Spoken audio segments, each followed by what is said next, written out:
I am so happy to have with me here today a fellow audiobook narrator, busy award winning audiobook narrator, singer, and coach. Her name is Emily Ellet.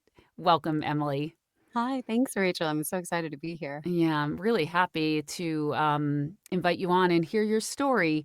Emily has not adopted, but she did foster. She did a lot of foster care.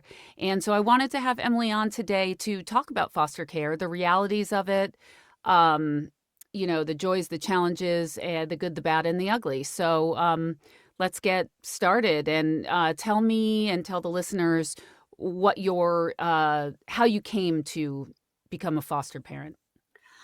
Well, that's a really good question. I had sort of been entertaining the idea of fostering for a long time. I've kind of always known I didn't want to have biological kids, but I loved the idea of sort of either adopting or fostering, no real idea what that meant. In fact, my main exposure was this like 1950s B movie called Room for One More with like, I think it was Cary Grant or something. Like, it is so darling and so unrealistic, but it was, like, Mhm. really beautiful, right? You see these kids who are really struggling, and then they enter this warm family that gives them structure and love, and they blossom, and they become these Mhm. wonderful children, and I loved the idea of I mean, I've always been a big person about family, and so I love the idea of helping the world in that way. Mhm.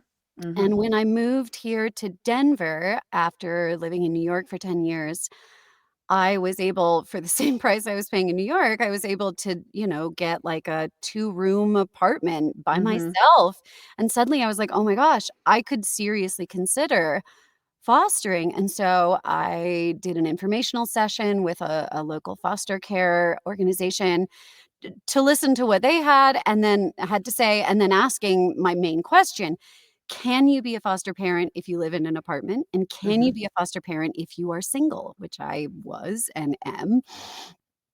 And the answer was, "Yeah, of course, Mhm. that's Mhm. fine." Yep. And so I went through the whole process of getting certified, and the one part of and it was an extremely thorough certification process. I really like and respect that organization. It was Collaborative Foster Care here in, Jefferson County, and they were fantastic. I just Mhm. loved working with them. But it was extensive, right? It's a huge process to get certified, Mhm. the training and the house visits and the interviewing people and talking to people, and the one thing that we all had minor concern about was my own trauma background potentially getting sort of reactivated by kids with their trauma backgrounds, Mhm. and so we were very aware of that going in, and the second thing was, I didn't have a great support system. Mhm. And not not for lack of trying, but, just the state of my life at that time, I was estranged from some family, and I wasn't really sure how that was gonna work out. So we went in with open eyes, we knew that those were issues, Mhm. but Mhm. that was sort of how I was interested and then got into fostering. Yeah, and I will say that just going into it knowing those things is incredibly important. I think that Yeah. some people don't even, that doesn't come up in their training maybe, Mm, especially if they're not working with an agency. It sounds like you were working with an agency that helped to yes. educate you and kind of identify those things that might be struggles for you or triggers. Mhm. Um, and sometimes when people go directly through the county, they don't necessarily get that type of Yeah. insight into the process and what it might reveal or bring Yeah. out. Yeah. So that's really good right there, just going in. Um, so you were saying you didn't necessarily have the intention of adopting. You were going in just to foster, but you were open to Yeah. the possibility of adopting. Is that correct? Um, I was I was open to it, but also very upfront that as a single person, I and I don't have family money or anything, it's Mhm. just me. I was like, I just don't know if I would have the funds on my own to support a child. Like, I Mhm. just don't know if that's a reality. So I was definitely open to long-term fostering, and I mean, I think if the right kid had come along, perhaps I would have figured out a way to move heaven and earth to make adopting possible, but Mhm. it was never really on the table. Mhm. Even Mhm. though I wish it could have been, but Mhm. again, the reality of me as a single mom and a business owner and working full time is just it wasn't really possible. Yeah, in a creative field, by the way, so it's not Mhm, just mhm. any business owner, but Yeah. as a creative, yeah, that's it's difficult because income is unpredictable and schedules are unpredictable and that kind of thing, so I Mhm. can, identify with you there. Mhm. What do you mind telling us, like, what age or around what age Yeah. you were when this was happening? Yeah, okay, so let's see. I began the certification process when in 2021, and I was quick math, 35? I was Okay, 35. There we go. So I started the certification process at 35. I was not the youngest in sort of the cohort of people that I ended up knowing. I finished certification at the end of that year and had my first placement October of 2021. So yeah, when I was okay. 35. And how did your family you said you were kind of estranged, so Yeah. maybe this didn't come into play, but I'm curious about how family members or close friends, they saw you taking this step and did they how did they react to that? Friends were incredibly supportive, Mhm. at least emotionally. There wasn't much logistic help I got, because you know, my friend circle is very scattered and, you know, everyone's working and several of them have little kids of their own, so there wasn't really and I was very I intentionally was open to teens specifically because Okay. I knew that there was a need, much greater need for teens to be fostered. Yes. So I, you know, my friends were super supportive when they had parties. She was, you know, the kids with me were welcome and like, you know, that was really lovely. My family, I, I they weren't supportive actually. Mhm. Which was really hard and very unexpected for me. Um, I was really not prepared for what it would feel like to essentially be fighting my family on this. Mhm. They were constantly trying to encourage me to just, you know, give up and let the kid go, and I'm like, "No, I'm fighting for this kid, like, I have Mhm. I agreed to do this," and yet my family, the ones I was in touch with were for the most part very unsupportive, which was awful, actually. Mhm. Thank you Can't for sharing recommend that. that. Yeah. Yeah, I'm sorry. I think it's more common than maybe you even Really? Is know. it? Okay. I think it can be, absolutely. Mm. What do you attribute that to? Do you think they were trying to protect you? Is that where it was coming from? Yes. I mean, I certainly I think some of it was they were seeing the stress it was putting on me, Mhm. um, because the kids I ended up getting and we can go into that, Mhm. I loved them very deeply, and what was told to me as sort of, "This is the kid's issues and the situation," Mhm. was not accurate. And so what I got was very different from the picture that had been painted for me, Mhm. and, I think that is extremely common, Yes, I agree. to receive kids that either the caseworker doesn't know what's going on, or they will gently alter the truth to try to encourage you to take them, which is really, really awful. Mhm. Um, I Mhm. had some fellow foster parents who I mean, you know, you fill out a form, at least with this organization, saying like, these are the issues that I can take, and these are the issues that I absolutely have no room for given Mhm. my family circumstance. And they would routinely, like, try to place kids that had things on that no-go list, and it's like, Mm. you're setting everyone up for failure here. That's right. And I do get the stress of like, "Oh my god, this kid needs a place to go." Like, I do Mhm. get that, but if you're sending them to a home where someone has specifically said, "I cannot handle fecal issues," and you Yeah, send them a kid with fecal issues, it's not gonna go well, like, right. and That's right. so You're right, and that that is, it doesn't benefit the child no. or the foster parent at No, all to do it's that. Yeah. It's so destructive to everyone, and then it never works out. Everyone Mhm. is traumatized, and it's just really terrible for the family, for the kids. It leads to a lot of burnout. So, anyway, the Mhm. kids, specifically the one girl that I had for most of a year. Yeah, let's start at the beginning. Okay, Was yeah. that your first placement? No, my Okay, first so talk about your placement, first placement. You get certified, you're I got waiting for how long? certified. So I did respite first as Okay. sort of a way to break in, which is respite, if for those who don't know, is just like basically I am a certified, you know, overnight babysitter for other foster parents' kids, right? If they Mhm. need the child to go to a certified home so that they can just have a break, go on a business trip, like for whatever reason, it doesn't matter. Respite provides that. And so I was Mhm. a respite provider. And the first girl I had was this absolute angel of like a middle schooler who just was really quiet. And it was the easiest thing in the world. And I was like, oh my God, that was adorable. Mhm. Um, and the no, I had actually, I'm mixing the timeline up. The very first kid I had was a potential long-term placement, and we were very seriously considering her for that. She was a trans girl, who was, in the juvenile delinquent system, which I think I wish someone had explained to me that part of the reason that teens are so hard to place in homes is because most teens that are in the system are also in the juvenile delinquent system. Mhm. And Mhm. that's why they're in foster care for some reason, and, like, that's a very different picture than just, "Oh, these poor unloved older children." Oh, no, these are Mm. poor unloved older children because they have some real issues that they may not even want to change, and so, Right. that doesn't change how much I want to love them and give them a stable home, but it Right. does change my expectations for how it comes out. So this first girl, Uh-huh. she'd been in a homeless shelter.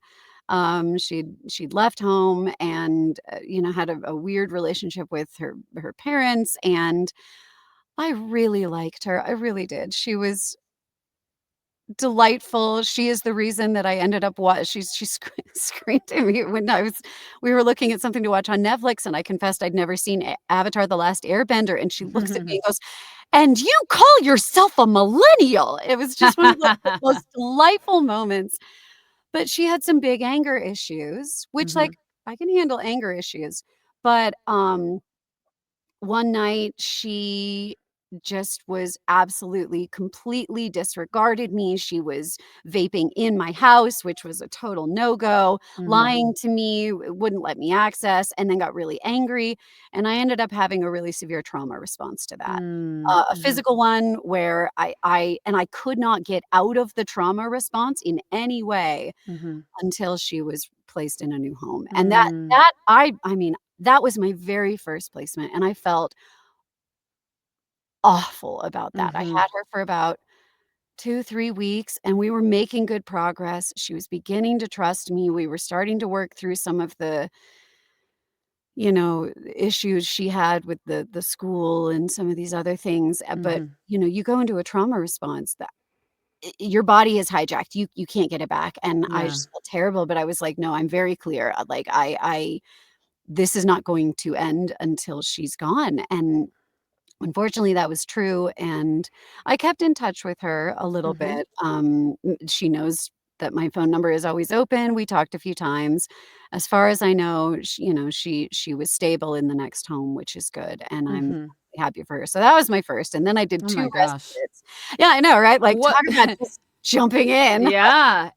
Woo! What happened when so I'm assuming, like, the next day or whatever, and how old was the child, just out of curiosity? Is she, like, Uh, 13, 14, or 17? okay, a little bit older. Yeah. Um, when it happened, like, did you call the next day the social worker and say, "Listen, this is, like, not going to work out," or how did that play out? Yeah, I had called the helpline overnight, Mhm. which again, things they don't tell you, at least for my organization, the helpline, it could be 45 minutes to an hour before they call you back. Oof. That's not very reassuring when Helpful? It's or not very helpful. helpful. Yeah, especially because usually if you are calling in the middle of the night, it is probably an emergency. Right. But it can take up to an hour to receive a call back. So, like, I spoke with the woman on call several times that night, Mhm. So there was a record of what it was going on, but then, yes, the next morning, I called my caseworker and was like, "I'm so sorry, but this is the situation," and, Mhm. and there was real pushback from her, like, "No, no, I mean, you it'll be f," and I was like, "It's not fine. Mhm. Like, I can tell you right now, my body is not okay. I'm not going to be okay, like, and Mhm. that's not gonna be good for her or me. Yeah. Like, you have to believe me here." And so, they did. They came later that day, and, I mean, I'm sure that must have been an absolute nightmare for them trying to find someone that immediately, and I, you know, grew up a people pleaser, so it was Mhm. really challenging to override that desire to just make everything easy for everyone, Yeah. but in this case, the therapy I had done up to that point stepped in and was like, "Nope, your self health and safety comes first." Mhm. Mhm. And so I did, and, I'll always wonder what could have been, but also it didn't matter because that's what was, and Yeah. I wasn't sure how she would react. I think the way I mean, she didn't end up reacting with anything except, I think, shutdown and disappointment, which was just gut-wrenching. Mhm. Mhm. 'Cause yeah, there was a really good kid in there. So, Yeah. anyway, Yeah. it was my Yeah. first. Thank you. It Thank you for was sharing. Did you take some time off after that? Like, "Okay, I need to regroup," or were you like, "Let me just jump back in?" well, I still had one of the I still had that girl I said for respite, she was still on the calendar. So, Okay. she came in, 3 weeks later, 4 weeks later? I don't remember Mhm. the exact timeline, but a Mhm. few weeks later, she came for respite, and again, she was so easy. Oh my gosh. We had such a lovely time. I gave her lots of books. I think it was just a really special week that she and I had together. We went to this wonderful wildlife animal sanctuary near us, like, it was really special. Mm. Mhm. So, yes, I took some time, but not really, Right. because I was still like, "No, I will do better, like, this really matters to me, I really wanna make a difference here." So I Mhm. had that girl, and then I had another girl in respite who was, um, somewhere 8th grade, ninth grade, somewhere in there. She seemed really darling. Later, she ended up being a permanent placement with a foster parent friend of mine. Ooh, that girl had such severe issues, it Mhm. was painful to watch, just Yeah. awful. But Mhm. none of them manifested with me in respite, so I had 2 easy respites back to back, and in the Mhm. meantime, well, back to back-ish. In the meantime, I had, been broached about this potential long-term placement, and it was pitched as she just, she had this, thing with the system, and she's wants to get back to her family. They want her, so you're just gonna be a bridge to help her get acclimated and then go back and live with her family, right? This is how it was pitched. She Mhm. doesn't really have any issues. She has this huge family that wants to see her all the time. She probably won't be with you most weekends, and even some weeknights, she'll stay with them. So she's really invested in growing and moving past her, her mistakes and things like that. Like, these kids are the easiest. The kids with sexual assault trauma are the easiest. And I was like, okay. Hmm. And I met her, and the first time I met her, honest, The you were gonna say, well, I'm sorry, I just have to interject. They "Mm, said that the kids with sexual assault trauma are the easiest. or yeah, with That's a sexual assault history. That a was the sexual assault history. Yeah, yeah, both that's to her, interesting. and she had done it to others, and I was Uh-huh. told that kids with that were some of the easiest. Mm. Okay. Yeah. Let us laugh in And I also just wanna point out, and this is I'm sure this is obvious to everyone who's listening, to you, to me, but, just to say that this trauma that mm, these kids have, the, teenagers, and no matter where they are at in their journey, mm, and they're in the juvenile detention center or whatever, through no fault of their own. Like, I mean, yes, really, it is yes. trauma is just so Oh, it's everywhere. severe, and so it just gets in there, and being a teen is difficult enough as it is, right? Yes. We Oh all my know god, it's, like, yes. really, really tough, and so you pile on these the traumas that they go through. And so I just want to I Oh, know that we all know that, but I just want to say it because it's like it can easily become, and I hear on some of the online forums where people are always talking about like how horrible this kid was, and and I get that. I yeah, know that it can be like that, but I just want to put it out there that it's yeah. not through any fault of their own. It's like It's this hard is. to hold both, you know? At the Mm-hmm. same time, you're like, "This sweet child did not deserve any of the awful things that were done to her, Mm-hmm. and this child has some major growth that she needs to do." And what I Mm-hmm. don't know, I think the hardest thing is that a lot of these kids, they have enough understanding of sort of the therapy model to go, "Well, bad things happen to me, so I'm a victim Mm. forever. Nothing I do is ever my fault. You should pity me. You should." And it's like, Mm-hmm. "Oh, oh, oh, oh, oh, slow down. Like, yes, bad things happen to you, and now Yeah.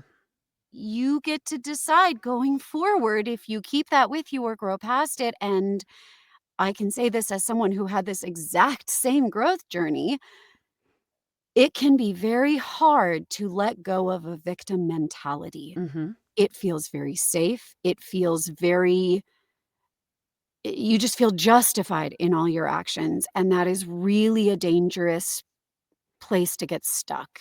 And a Mm-hmm. lot of adults get stuck in it, and a lot of kids get stuck in it, and a lot of people with trauma get stuck in it. So it's not like you're a bad person, but Mm-hmm. to really genuinely want to sort of take the wheel of your life and be like, Mm-hmm. "No, I'm in control now, and I now am the one responsible Mm-hmm. for whether I heal or not." I think that that step of taking responsibility and stepping out of victimhood is, I mean, again, I know so many adults that have failed to take that step. Yeah. Even when they want to, they cannot get the will. And this sweet girl I had, it Mm-hmm. there were some really tough, diagnoses that it turned out Mm-hmm. were not revealed to me initially. Uh-huh. Um, Uh-huh.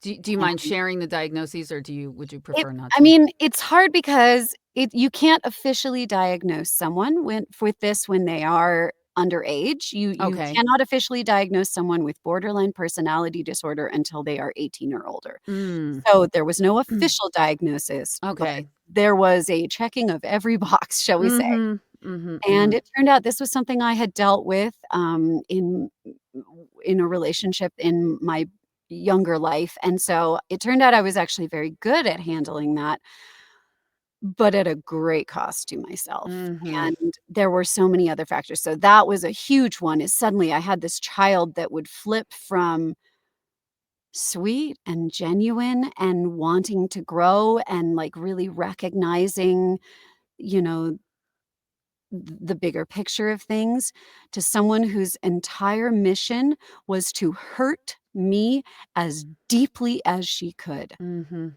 And there was nothing I could do about that. Like, Yeah.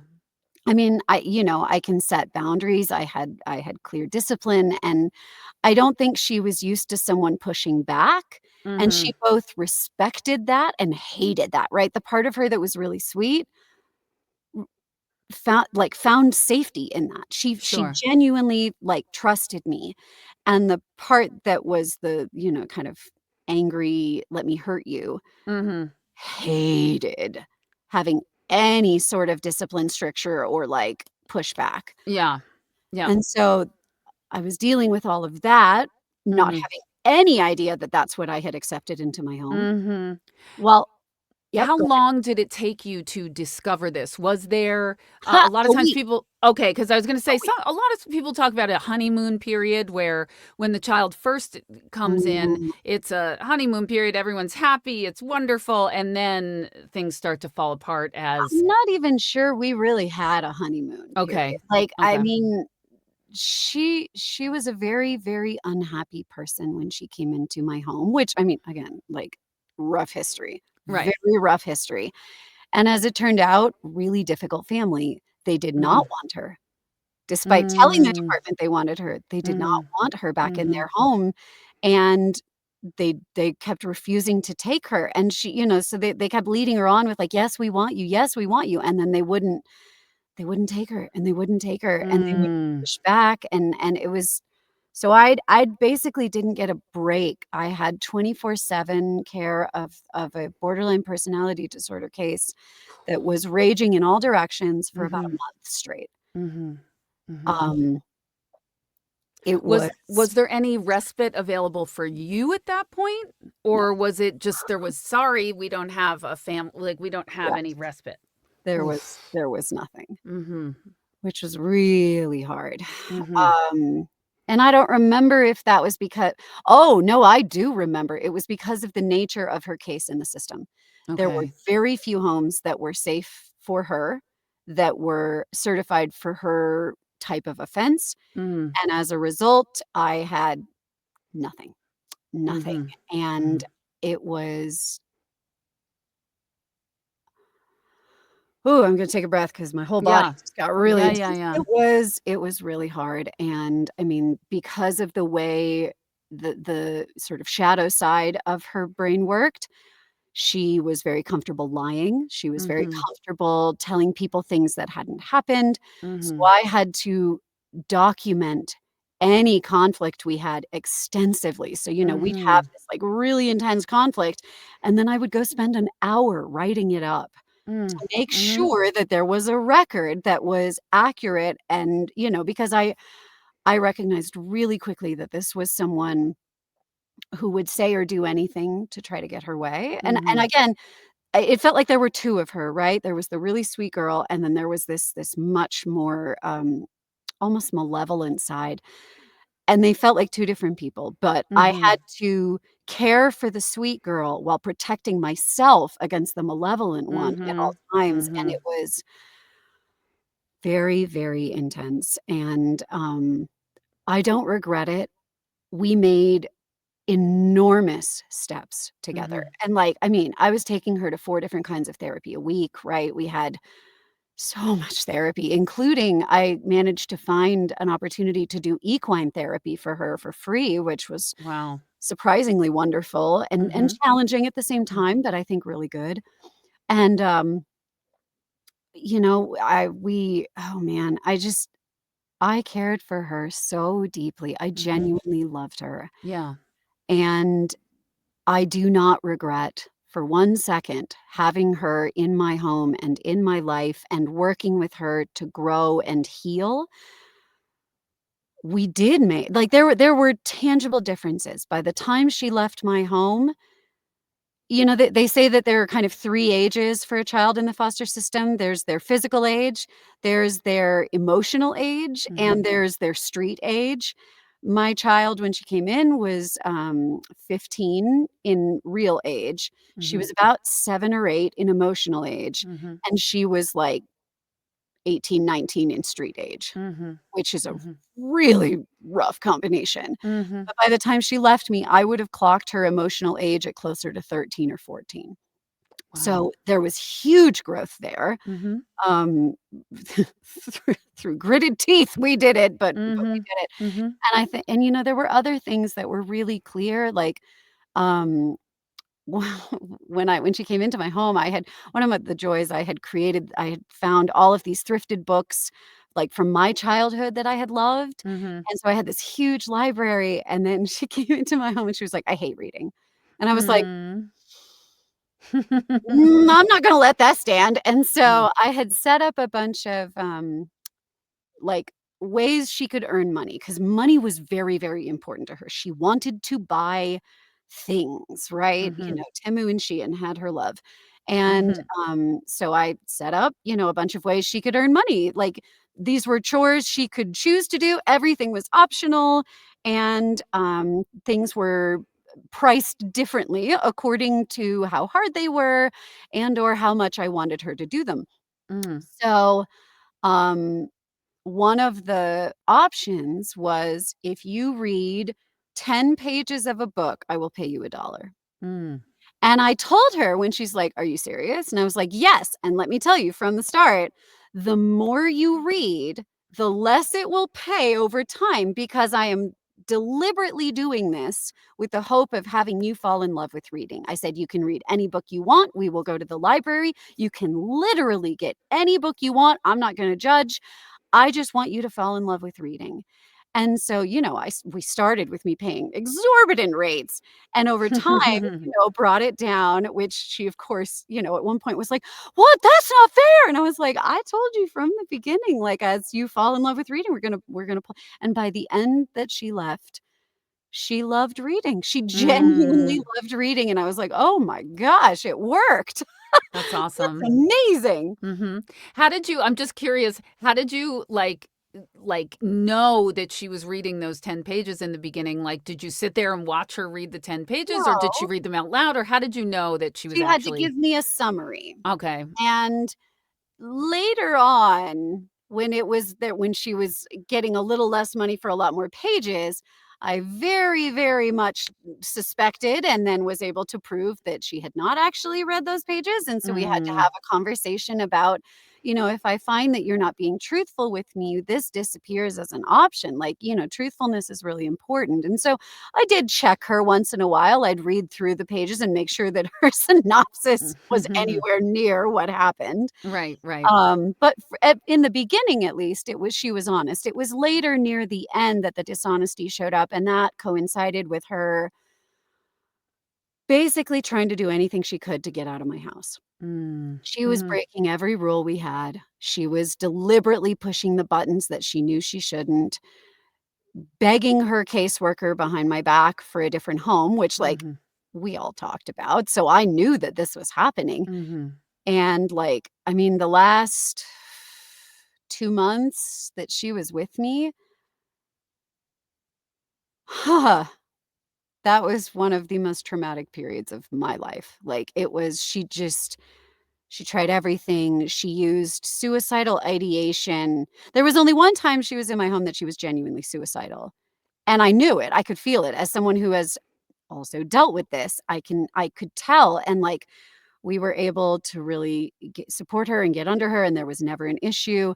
But the rest of the time, she would use suicidal ideation as a threat, right? mhm, And mhm. she would, like, break things and cut herself, just trying to get attention. Yeah. Or, in one case, she wanted her flight brain was so intense that she smashed a light bulb, cut her wrists, and then sweet girl came out panicking because she thought she'd cut them too deep, Mm, which, there it was. She wasn't mhm. genuinely suicidal. Yeah, She was acting out and then yeah. acted out a little too much, but then when it was clear that she was safe and she would be fine, then she started threatening again, and when it was clear that we weren't taking her seriously, she began to demand that she be taken to a mental health facility, Mhm, and the caseworker turned to me and was like, "I am mandated. If she asks, I have to take her." And it was like, "Oh my god, we're just rewarding," and we all knew it. We were mhm. rewarding her bad behavior. And so she Mm, spent a week in a mental health ward, came back absolutely unchanged and even more determined to get out of my house, and mhm, so finally, I made the decision to ask for her to get rehomed, during a journaling session I was doing, and I just realized this I've done all I can do here. This child is determined to leave, so okay, I will mhm, let her go because I've done what I can do, and I was so burned out at that point. My certification worker later told me, "Emily, you were actually providing a therapy home, but because you mm. don't have that certification, we couldn't pay you that rate," which is Ugh, like 2 almost 2 times as much as what I was getting paid, and it was like, wow. that does explain some things, yeah, because it was like 24/7, the number of times I had to go pick her up from school because she was in trouble, and the number of Mhm, times she broke her probation, and, like, it was just one thing after another, and again, yeah, a lot of it, in particular, the desire to leave my home, had much less to do with me and much more to do with her family. mhm, Because all that, like, I'm gonna break all the things and, like, get myself committed and all these things, they all came after her family finally said, "We don't want to take her." mm. Which, Oh like, god, oh it's my god, heartbreaking. I it I mean, everybody, including this child, knew that that's kind of what was happening, but Yeah. it doesn't change how painful that must have been for her, and Yeah. it was, you know, the entire time I had her, it was that yes and, holding both, holding space for both this poor, poor child, and Mhm. also, you know, I it's what I told her over and over, it became almost a mantra, which is, "Your feelings are valid. Treating other people in that way Mhm. is not." Yeah. Like, you feeling hurt, you feeling angry, these things are so real and honest, and I don't want you to not feel those, but you can't take them out on me, which Mhm. she was Yeah. extensively. She was Yeah. very, very abusive, which I know a lot of people are like, "A child can't abuse a parent," and I'm like, No, that's not true. "That's not Yeah. accurate." Yeah. And, I mean, it gets you know, there's a lot of complications there, but it was Right. yeah. She sent Again, yeah, go ahead. I was gonna say, she sent me a text message, oh, about a year ago, Mhm. a little under a year ago, which I think was probably created and sent in a therapy session with a therapist, but it was lovely to hear, if it is all true, that she is actually doing really well. She's in college and pursuing, you know, criminology, which I think will be absolutely perfect for her, and that she is conscious now of how difficult she was when she was in my home and how grateful she was. Like, there it was this really Wow. beautiful note, which I, like, wrote back, like, "Oh my gosh, it is so great to hear from you," but I never heard back from her, so I Mhm. don't know that that was her phone. It might have been a therapist's phone, but Mm. still lovely to hear. It is, it is. Do you ever think about, like, checking on her, like, via social media or something like that? Would do d has that ever crossed your minds? Like, "I wonder how she's I've doing," like tried, I've never succeeded in finding anything, probably Mhm. because she's not under her real name on social media. Mm, mhm. Social media was not allowed when she was in my house, it was part of her Mhm. probation, so, you know, the compli she has a very complicated history with social media, but I have tried looking for her, and, I mean, she knows my number, and she Right. knows it by heart, I know this. She actually called me a few times after she'd moved out, and, so I know she knows my number, Mhm. and I know Mhm. that she knows because we had a really honest and vulnerable heart to heart right before she moved out, where I said, "You can always reach out to me. I will Mhm. always wanna know how you're doing." So she knows that that's available, and that's not really something she's looking for right now, and that's okay, that's her prerogative, so, Yeah. Yeah. yeah. How long in total was she with you? 10 days shy of a year. Wow. Yeah. That's a long time. With that particular case, that was a Yeah. very, very In long time. yeah, in those terms. How long Which did it take you to recover from that experience? Are you still recovering? No, I think it took me over a year. Mhm. It was a ve like, way longer than I was expecting.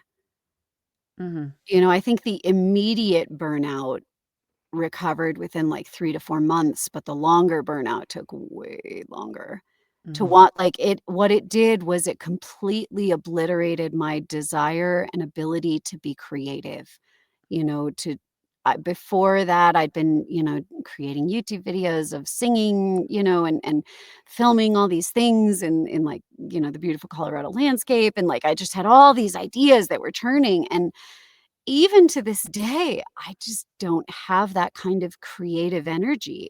Mhm. It's much smaller. That got real it took a big hit, Mhm. and that took a very long time to recover. Like, I think Mhm. it took me over a year to want to even think about creating anything artistic again. Wow. So, yeah, yeah, it surprised me, actually. And it is so hard because there is still a part of me very much that would like to return to the foster system, Mhm. would like to be a resource for these kids, would like to like, there was so much my gosh, seeing her growth, seeing her the connection and the trust and the like, it was so rewarding, and we genuinely do have some really good memories. It's Mhm. just the proportion of good memories to absolutely horrific memories is a little out of balance, Mhm. but Mhm. the good moments were so lovely, and to know that I made a difference in a child's life is one of the most not rewarding, but, like, I feel like I did something worthwhile, Mhm. and I would like to return to it, but I also know that as a single person who is a business, in business as a solopreneur, Mhm. it's not realistic. Mhm. I just don't have I still don't have the support system, I don't Mhm. have family that could be like, "Oh, let me take her for an afternoon or something." Mhm. My Mhm. parents never met her. They refused. They did not want to meet her. Wow. Oh, it was very painful. They didn't wanna meet her because they didn't think she was gonna stay around permanently, or just because they didn't think that she was a nice person, or, like, what why didn't they want to meet her? Do you know? Not fully. Uh-huh. I have suspicions that a lot of it was that they did not feel safe around someone with Okay. that kind of history. Mhm, mhm. That they do have a lot of fear of, quote, unquote, "the other," and Mhm. I think there were just too many othering things there, so they found every excuse in the book to not meet her. Mm. Um, that's, you know, that's a whole 'nother story, my Mhm. relationship with my Sure, parents, but, sure. yeah, I my sister did meet her, actually, and, she had 2 kids at the time, 2 very young kids, and it was a delight. I hadn't seen them in a while, and it was a delight. They came over for just a few hours right before they drove back to their home in a different state, and, the younger one was just having one of those, lovely tantrum afternoons where nothing could meet their needs, and they were just whining and crying the whole time, like Oh, a yeah, of course. two-year-old does, I know and, that well. I do believe that really made a difference in curing this foster child of her desire to have a baby, as a teenager. At the end of it, she was like, "Oh my god, Yeah. is that normal?" And I was like, "Yeah, that's really normal for that age." She goes, "Oh my god, I don't want one." And I was like, "Hey, Oh my success." god, that's hysterical. That 'Cause all she had talked about for months had been, Mhm. "I wanna have a baby. I wanna have a baby. I wanna have a baby when I'm, like, 17 because my family will take care of it." And I'm like, Ugh. "Ah!" And Mhm. so she then got to meet these ador I love my niece and nephew. They're very, very sweet, but it was just one of those afternoons where, like, nothing could please the child, as they have. Yeah. And Mhm. that Yeah. that really made Wow. an It's a impact on this deterrent. foster Yeah. kid. So, That is, yeah, yeah. that's interesting. Um, did you ever slash do you now think of her as your daughter in some way? Or, like, what is that relationship for you? Or did was it never that? Like, did it never come to that? She drew a boundary really early Okay. where, I think I had I we were meeting someone or I was introducing her to someone, and I was like, "And, this is my kiddo," and Mhm. she later absolutely raked me over the coals. "You are not my mother.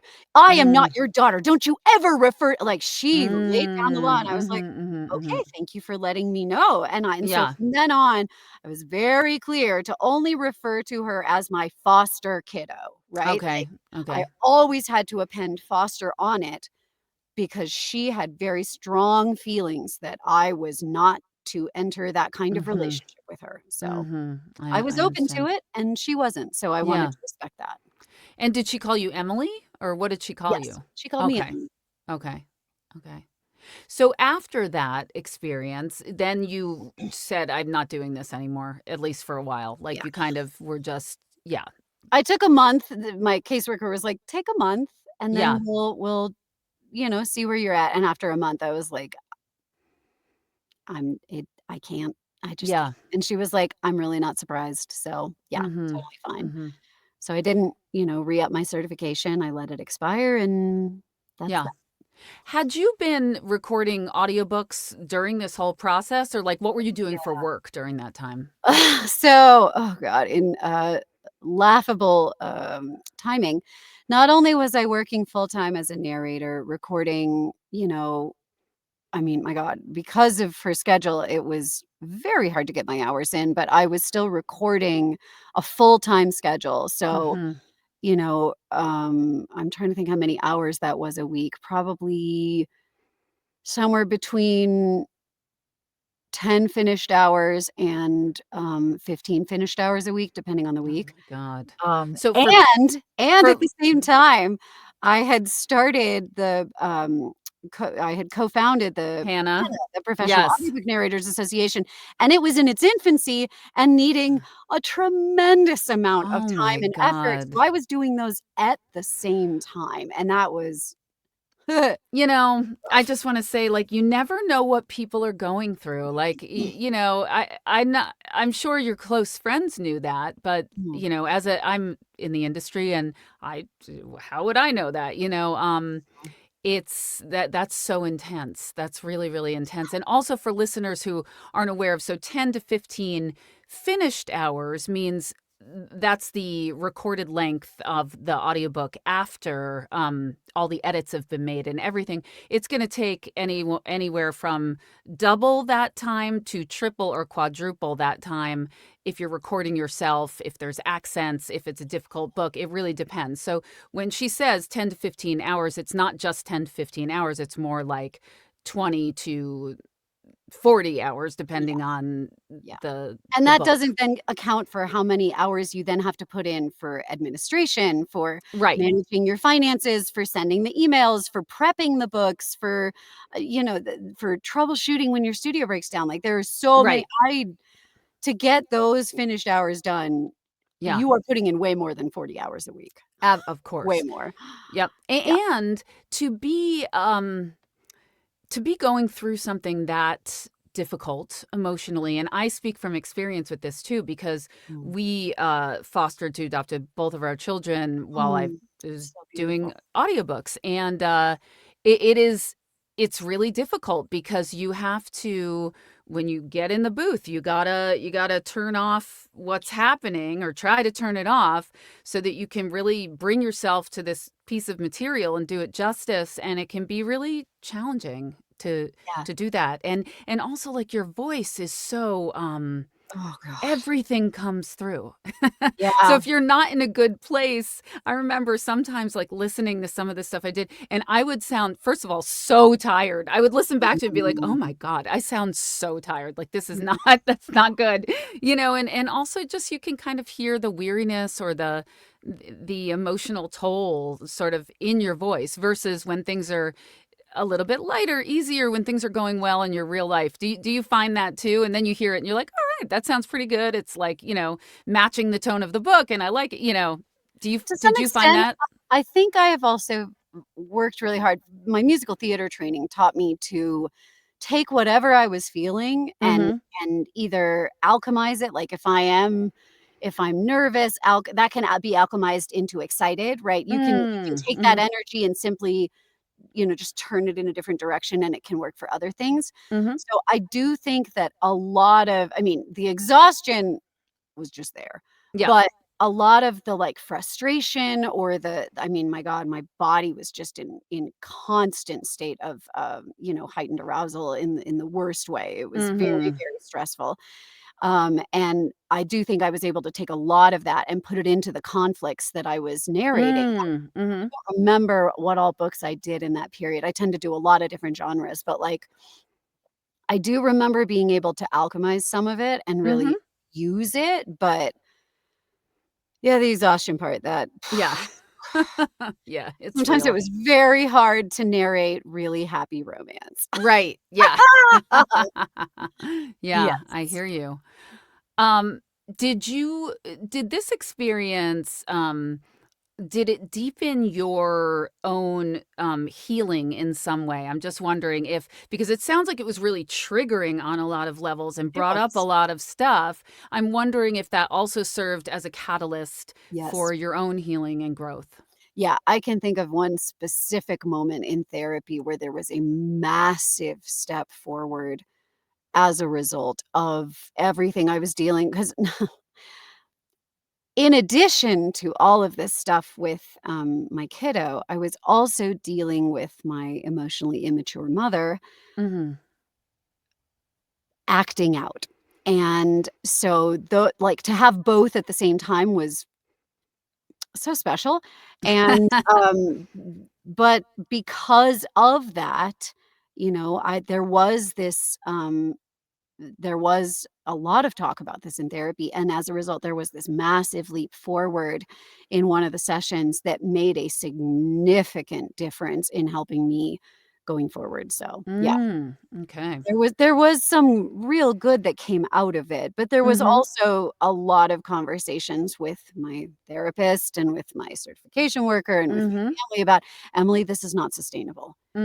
This is not Mhm. healthy for you. You are not in a good place. Like, Mhm. you can't do this forever." And that they were right, Yeah.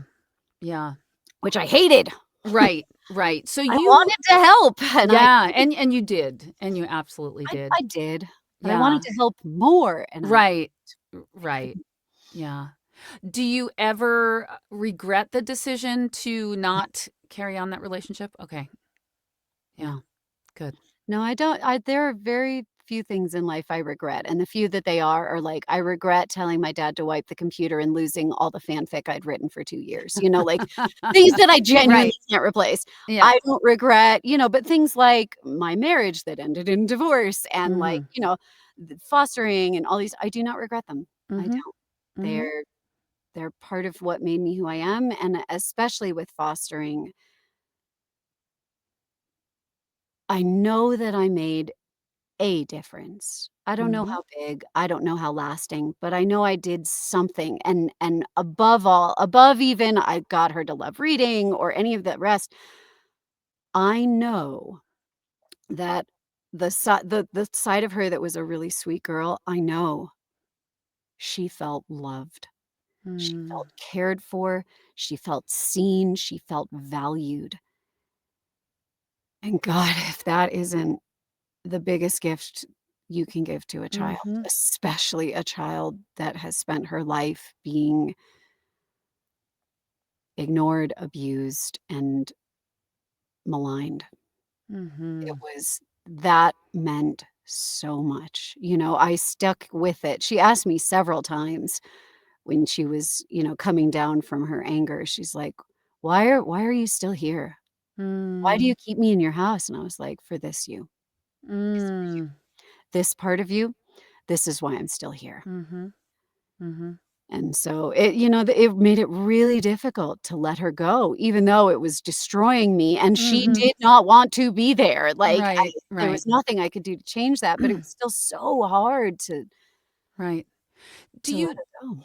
do you truly believe that she didn't want to be there, or was it that she wasn't allowing, like, she couldn't allow herself to be loved in this way, or to be do you think there was something in there like that, or do you Yeah, think she I think there really were a lot of things at play at the same time. One Mhm. was she had no way to, rage at her family for Right. abandoning her and finally admitting that they were abandoning her, and so the only person she had was me. Mhm. There was also, she often would test the rules, see how far she could go, see if she could get kicked out, because there is that narrative and that mindset of like, well, nobody actually loves me and they're always gonna kick me, they're Mhm. always gonna leave me, so if I act out, then I'll be in control of the leaving, and so Right. we fought that the whole time. We Yep. fought that the entire time, and so that was a part of it, and I also think that she, as she was sort of hanging out occasionally with other foster children for better and much worse,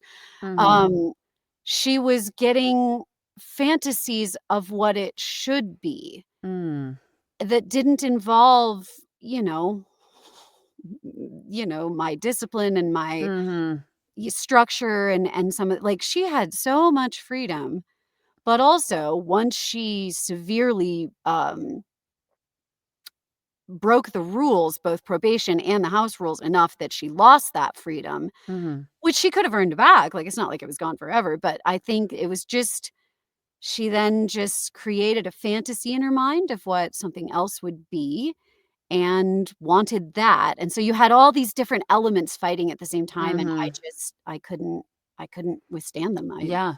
I Yeah. broke to them, I get it. It was failure, and, that's okay. Yeah.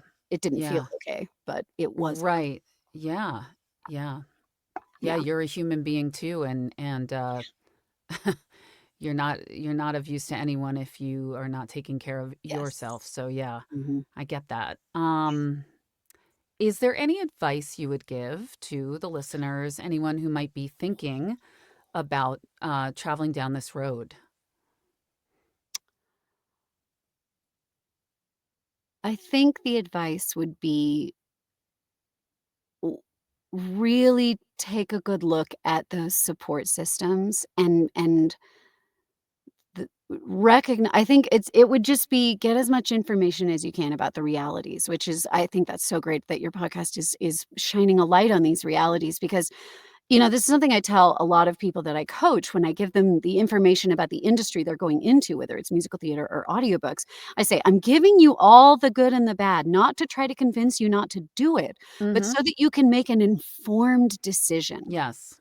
Mhm. Because I didn't get that choice. I didn't Mhm. get an informed decision. I got partial truth, which, set me up in some ways for failure. And I think if you go in knowing these things can happen, then you are at least prepared as much as anyone can be. No one can prepare to be a parent, least of all of a foster kid. You don't know what you're getting. They don't know who they are. Mhm. So, you know, but the key things that I think matter are knowing your ability. Do you really have time and energy to give this child? I am extremely generous, but there are only 24 hours in a day. Mhm. I have to sleep, I have to work, and I have to be there for this child, and those are gonna compete with each other. So if you have a partner, like, Mhm. that makes a huge difference. At least in the way that the payments are structured here in my county, in this, state, if it really would make more sense if one parent was almost a stay-at-home parent Mm, with, mhm. and at that point, then you can have more than one, and financially, it makes sense for someone to be the stay-at-home parent, but very rarely does one on I mean, it can work, right? It can work. I know some foster parents who were single, who were, specifically fostering LGBTQ youth. That's a Mhm. very different set of issues, right? Mhm. There is not usually the juvenile delinquent portion. So, those often succeed as a single parent, but if Mhm. you're going into just the straight system, doing teens especially like Mhm. that, just know your limits, and when they say have a support system, that really does matter. People that can, you know, give you some time, Mhm. just Mhm. and give you support. I had some other foster parents that were really I mean, one set of foster parents, they were a godsend, right? They had Mhm. a foster daughter who was about the same age, and they started taking her, occasionally on weekends. I took them on her daughter on weekends a few times, and, like, we were able to sort of give each other time, but, like, it wasn't enough. Right. So, Mhm. having family or, a church group or something, like, my god, if somebody had just delivered meals, it would have been magical, Mm. but I didn't Mhm. even have someone that would be like, "Here, let me give you a lasagna." So, Totally. Ah, I wish I knew I would have given you a lasagna. oh, I you're would I so would have sweet. mailed you a lasagna.